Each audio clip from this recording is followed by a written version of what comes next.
Ladies and gentlemen, boys and girls, welcome to Fenway Park. We are spring training a weekend, and the Red Sox are not going to lose until November 1st or whatever the World Series is going to end. Maybe it's December 162 162 and 0 with this new playoff changes that we're gonna be seeing this year. But hey, they're 5-0. Who would have thunk it? And lo and behold, the GM that we've had side discussions that I thought maybe was a little bit too big for his britches in Fenway or in Boston, had that kind of small team mentality. He jumped into the deep end of the pool. Trevor Story, welcome to Boston. Yeah, I was well, I still am a critic of Chaim Bloom because I just get the feeling with him he's trying to play 3D chess and the rest of the league is playing Yahtzee. He's just, I think he's trying way too hard to outthink everybody and do it in small market terms, because you look at like his predecessor, Andrew Friedman, went from Tampa to LA and basically just created the juggernaut that it is. And it still has one of the best farm systems. And I'm sitting here as a Red Sox fan going, you've proven that you can build a farm system. And we're in on all these conversations with all these free agents that were available in a very good class. And Story's a very good player. And I'm good with it, and especially with him, being willing to play second base. I think this works out, and I think the deal is good. But the only thing that I was, really kind of harping on was with all of these free agents, it seems like it was just we're in on the conversation. Other teams, you're hearing GM sat down with them. You're hearing numbers. You're hearing stuff. You're hearing offers. You hear owners meeting up with some of these players. Yep. Yeah. In the case of the Cubs with Seiya Suzuki, Tom Ricketts sat down with them. You just didn't hear that from the Red Sox. So it just made me very skeptical that, Chaim is, maybe calling agents and that. And John Henry's too busy trying to buy the Penguins. Yeah. Or, some other team out there that he wants to get his hands on. But it just seemed that way to me. But Trevor Story, solid pickup. Was he my top pick? No, he wasn't. But it's a good backup because now if you cannot, for some reason, get Xander extended, you've got him there to fill the gap. He's a guy that can produce. I know that there's some whispers out there about his elbow and that he's having trouble throwing. We'll see what the spring tells us with that. I didn't see Trevor Story enough to kind of make a judgment on that. But I can tell you, the guy is averaging 34, I think it's like 34 or 37 home runs in his career. He's also averaging like 98 RBIs a year. His OPS is over 800. It's almost 900. So as far as that being a backup to Xander Bogaerts, I'm great. I'm good with it. And his willingness to move around just shows that he wants to win. So welcome, Trevor Story, and let's get the show on the road. Yeah, I had the chance to look through the Twitter sphere, and I saw a hit chart over Trevor Story's career. And I think they did this with JD Martinez.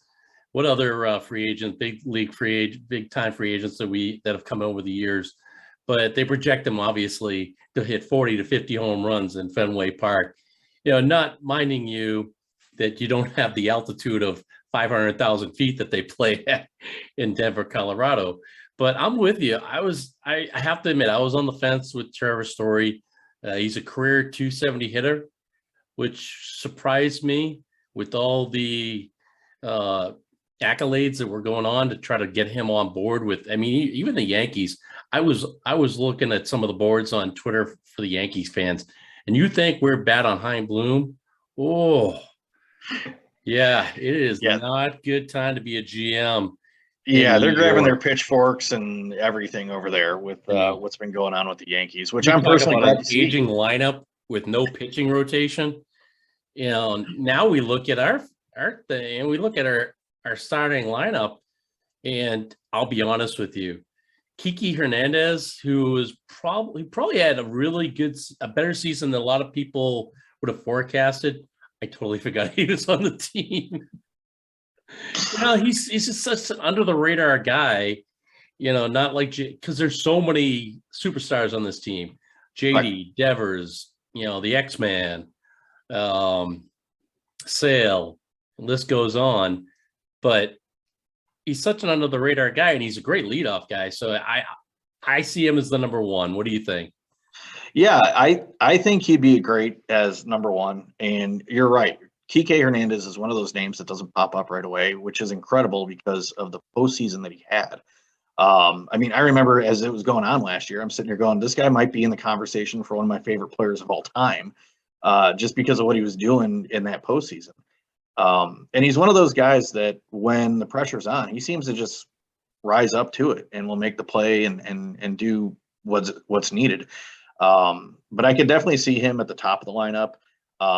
And as we're going through, what else we have there? You've got him at the top. Your middle of the lineup now is secure between Story, Bogarts, Devers, Martinez. It is. I feel like Xander played a lot in the number 2 spot last year. He went back and forth between the 2 and 3 spot. Yep. I think 2 spot might be a good spot for him. I don't like putting Trevor Story in there because then you're throwing him right into the flames where he doesn't need to be on a team like this. Put him in the number 5, 6 spot. That's what I was thinking. Yeah. Story could go 5, 6, somewhere in there. We obviously know where Jackie Bradley Jr. is going to hit. That's 9. But everything 9. else, we should have one of the, if not the toughest lineups in the American League, let alone the AL East. Yeah. Offense alone, we can put up with Toronto. We can put up with the Yankees. What's nice about the Yankees, as you said, they have no pitching. The biggest question mark, of course, is the Rays. 100-win team last year. What does that mean? I mean, they really didn't lose anybody. And they, locked up Wander Franco for 12 years now, so he's going to be sticking around. Yeah, he's going to be beating us up a little bit. The Yeah, Yankees, I'll admit, you're already starting to see it. Some guys coming down with injuries down there, and I don't know where they practice. I think it's Tampa for the Yankees, but guys are going down already. I think over the last 3 years, say what you want, what the cause may be, whether it's just poor athletic trainers on their team, but they got a lot of guys who, they can hit the long ball, but they're not Xander Bogarts. They're not JD Martinez. They're not Devers. All 3 of them have the potential of hitting over 300 easily. There's no doubt. They do. And it brings up a good point too, where, depth, right? We've got the Yankees beat on depth. The Yankees have their starters, but then after that, what do they got? We've got guys, Arroyo, we don't have enough room for him to start every day. Verdugo is going to be there. And again, might not get starts every day because of what we have going on. So you're talking about another under the radar player. Right. I thought Verdugo was probably silently the MVP of that team, the catalyst, the energy that he brings to that team. Yeah, and I hear the same thing from stories of Trevor Story. He's a very energetic. I read a story. They just signed Derek Holland, right? Mm-hmm. Yep. And Derek Holland did an interview. I can't remember with whom he did the interview with, but he talked about the characteristics of Trevor Story. And who's the first person you think that came to my mind? An infielder in the last 20 to 30 years, probably 20. I'm Laser show. might be. Yep. I was going to say, he reminded me. Not as short as Pedroia, but all the characteristics that were mentioned in this article in this interview that Derek Holland did reminded me exactly, the time he puts in, the energy he has in the clubhouse, the teammate that he exemplifies between his teammates. Mm-hmm. It just seems that, this clubhouse seems like it's going to be fantastic from the get-go. And love him or hate him, Alex Cora, he does bring chemistry to the clubhouse like we probably haven't seen since Terry Francona. I love Terry Francona. Tito, all time, he's a Hall of Famer for sure, no doubt. And Cora, I think to your point, right? He knows where to put guys and how to relax the atmosphere, but also rise up to the pressure. Because to be honestly, last year's team wasn't an ALCS team on paper. Really, no, not going into it. I thought, if we could squeak into the playoffs, maybe the play-in game or something, hey, it's better than last season. He made all these guys play at a level above what they were the year before. And it was things like the laundry cart, somebody gets a home run and celebrations like that. I also think too that when there are issues, he does a very good job of just keeping it in the clubhouse, and that's it. Doesn't get out. And Tito was very good at that too. Right up until the end, and of course, it was messy. But I don't place that all on Tito letting things go. I don't think any Red Sox fan does. Yeah, looking over the roster, the depth chart for this team, it seems like outfield is, like you said, you can plug and play in the outfield, especially you got a player like JBJ who's going to be very inconsistent. He's going to get hot, don't get me wrong, from time to time. He'll carry his team for a series or two. But for overall, I mean, he's been in the league for 10 years now, and the numbers speak for themselves. He's a just over 200 hitter. Yep. And the depth chart in the outfield is definitely going to help this team. We've got the infield spoken for now. I think Dahlbach is probably going to have one of the best seasons. I think he's going to overperform this year. I think he looks relaxed compared to the last couple of years. 2020, when he came up, he was really under the microscope. That was just a weird year for everybody. 21, yep. He tried. He got up to such a great start, and it was just hard for him to keep that pace. This year, I agree. Start, I think he's going to have a fantastic season. Dahlbach, there's a few people I know that are like, oh, he's going to hit 40 home runs and all that. I'm going, you're crazy. I mean, could he do it? Yes, he has the potential, but I would just like to see him just be consistent. If he comes out of the gate, good, not like last year. I don't think he can duplicate that. If he does, great. But when he falls back down to earth, hopefully it's not as hard as it was. Because really that was a sore spot in last year's postseason. Dahlbach was still on the team. He got a bunch of plate appearances in those first series, and it didn't produce. So the lineup, I agree. We've got a solid lineup, and the depth is there.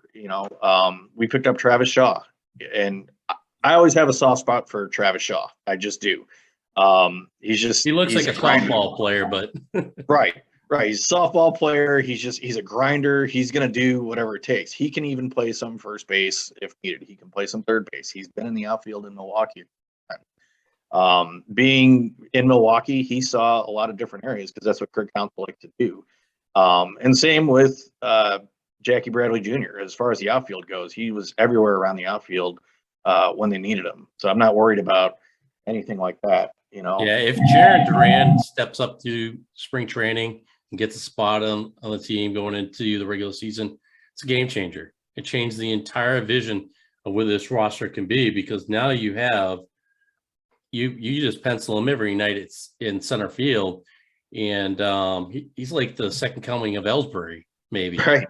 Right. Speed, and I prefer to have JBJ in maybe right field, because obviously, as we know, that is by far the hardest position to play in probably all of baseball, is right field in Fenway Park.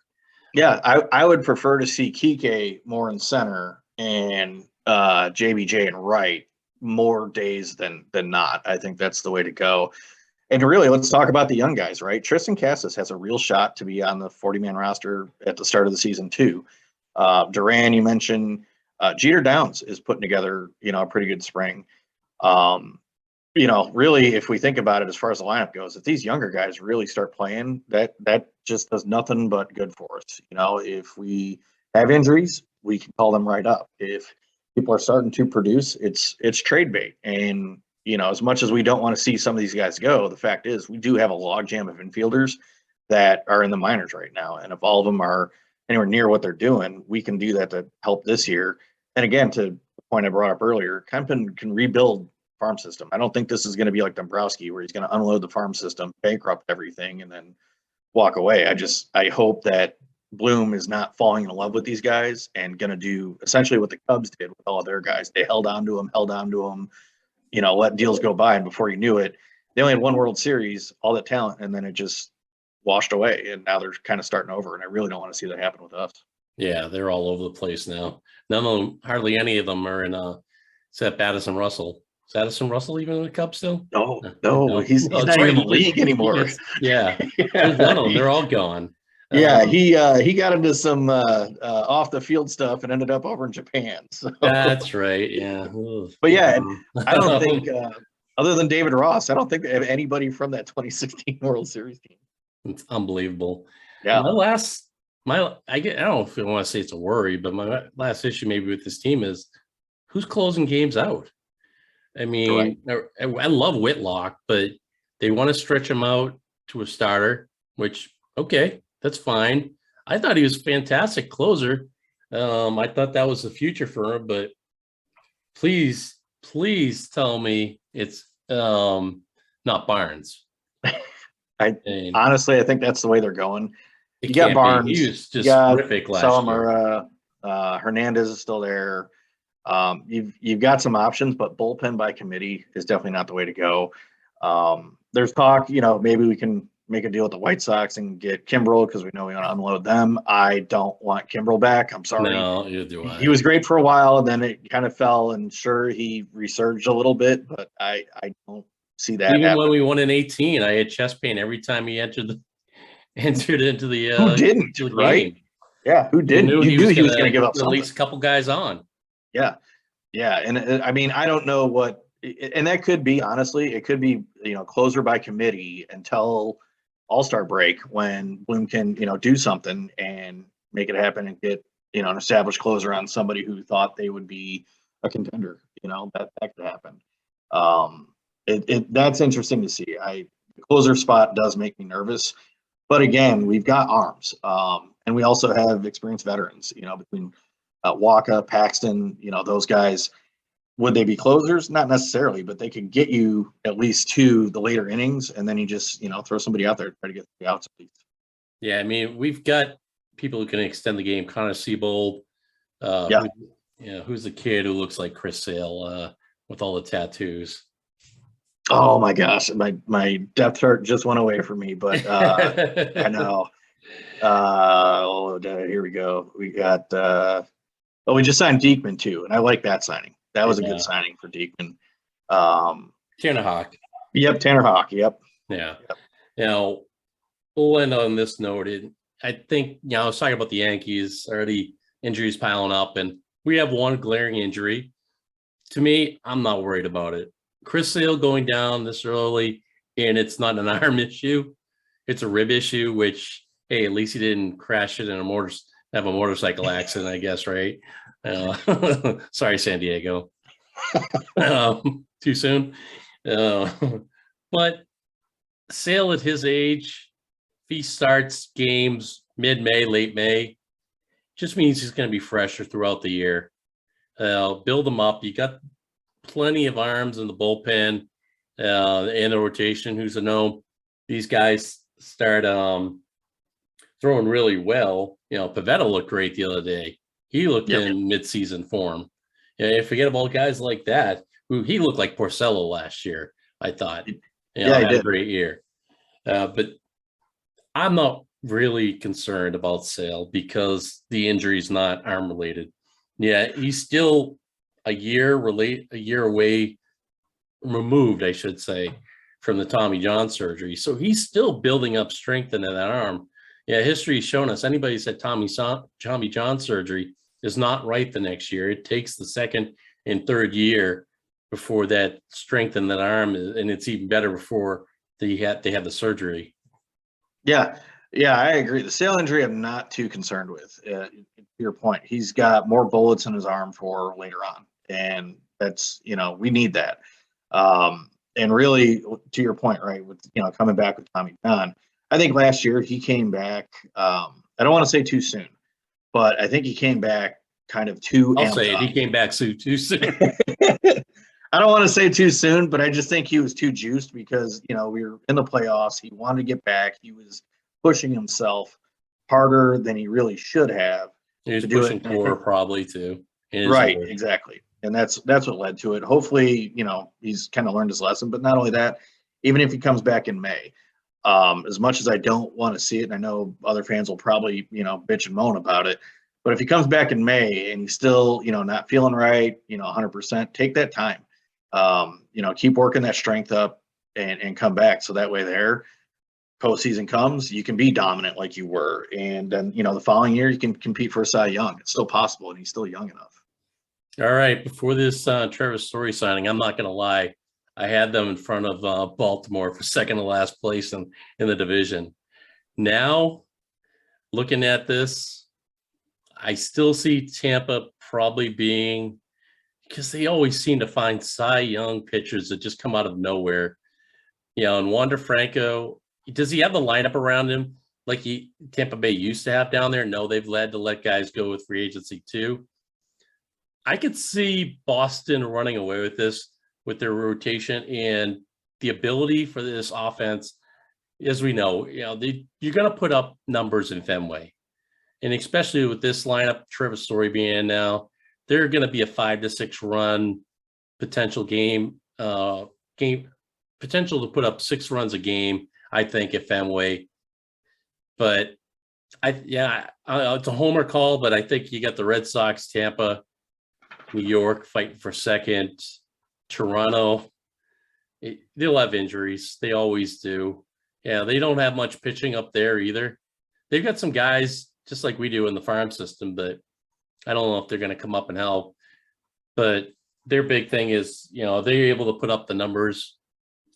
Who knows? Baltimore is Baltimore, unfortunately. They're not going anywhere anytime soon. Where's your mind to think on that?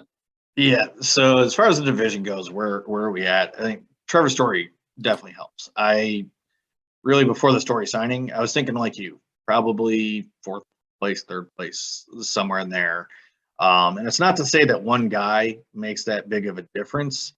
It's more or less what he brings to the clubhouse, what mentality, right, and how that helps other players. They can feed off of him, especially if he's producing in the lineup. That's just going to help everybody else as well. So, but I still don't have him up as high up as you do. I really think that Tampa, they're just creating guys in a lab in the Everglades somewhere, and nobody can find out where the place is because that's how they do it.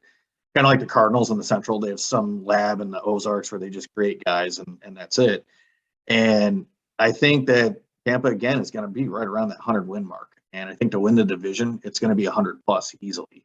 Toronto doesn't have the depth, but if they stay healthy like they did last year, I can see them taking second place. They got Gausman, they got now their other pitchers are leaving me, but they do have some pitching there. It's not a whole lot, but there's some to get them through.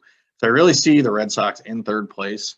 I think it'll be a play-in game. I don't think it'll be the Yankees. I think they're going to be down sub-90s. No playing games this year.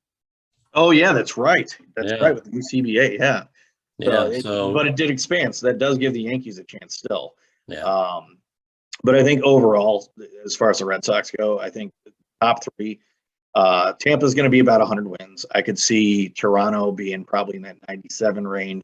I think the Red Sox will be right around there, 96, 97.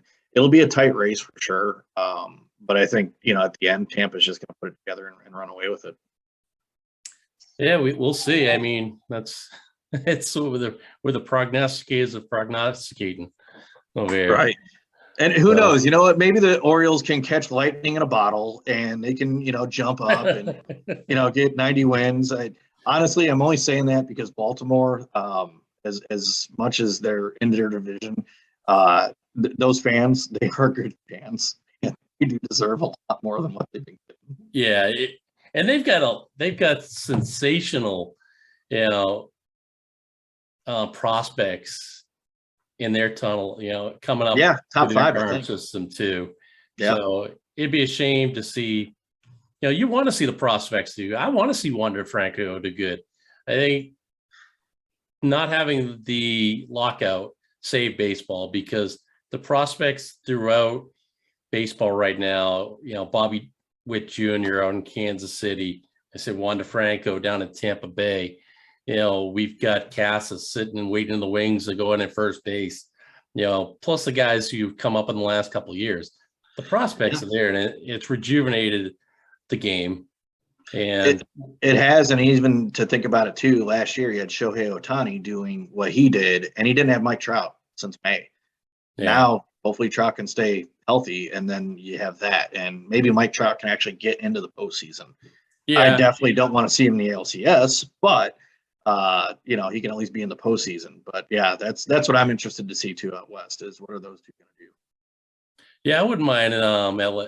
Oh, I can't say LA. Yeah, they are LA. I'm Yeah, used to it's the LA. California Angels, LA Angels. They changed their Anaheim name so Angels, much. Orange County, I would California. not dislike Trout coming in here for a playoff game. That'd be a hell of a game to watch. First round. First round, one and done. Yep. But all right, Jeremy, we'll wrap it up right there, and we'll see what the boys do in the next week or so. I don't think they're going to add anybody, but they could. There's still room to be done in the bullpen. There's still potential out there. Free agencies. We'll look that over and dive deep into that. Till then, go Bruins. They picked up a great trade. Yes. Just for a few seconds, Lindholm to the Bruins. Oh, Man. some size on the blue line. Oh, how absolutely. refreshing is that? I'm sure McAvoy's got to be just beyond words. Right. Somebody to kind of fend up for him now. Yeah, and they signed DeBrusque, and I don't know if that's sign and trade, which it could be. No, maybe he's had a change of heart because the trade deadline's been gone, gone for about 3 hours now. So that hasn't come across. So maybe he had a change of heart or something. Playing with the first line tends to do that. Yeah, exactly. Funny thing about that in the world, Marchi and Bergie. Yep. It tends to, am I really going to go to another team and have this much talent on my team?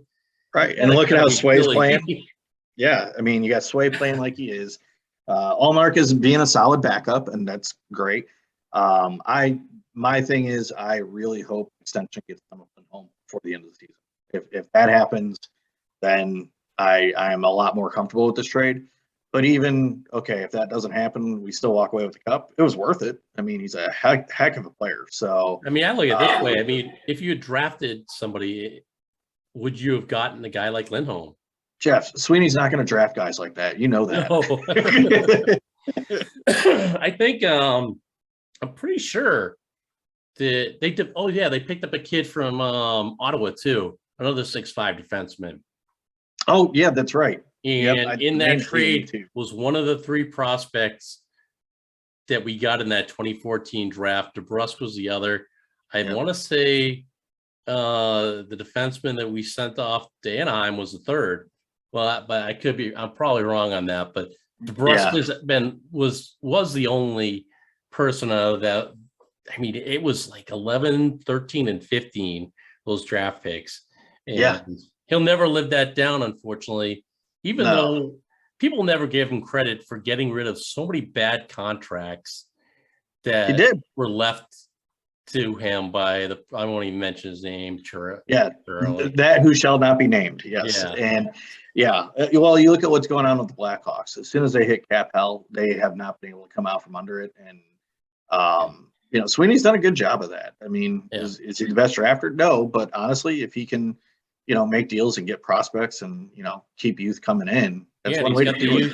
8 years for Lindholm. He just signed McAvoy for a long-term contract. Pasternak, he'll be coming up on a big contract, and he's going to get paid Ovechkin money.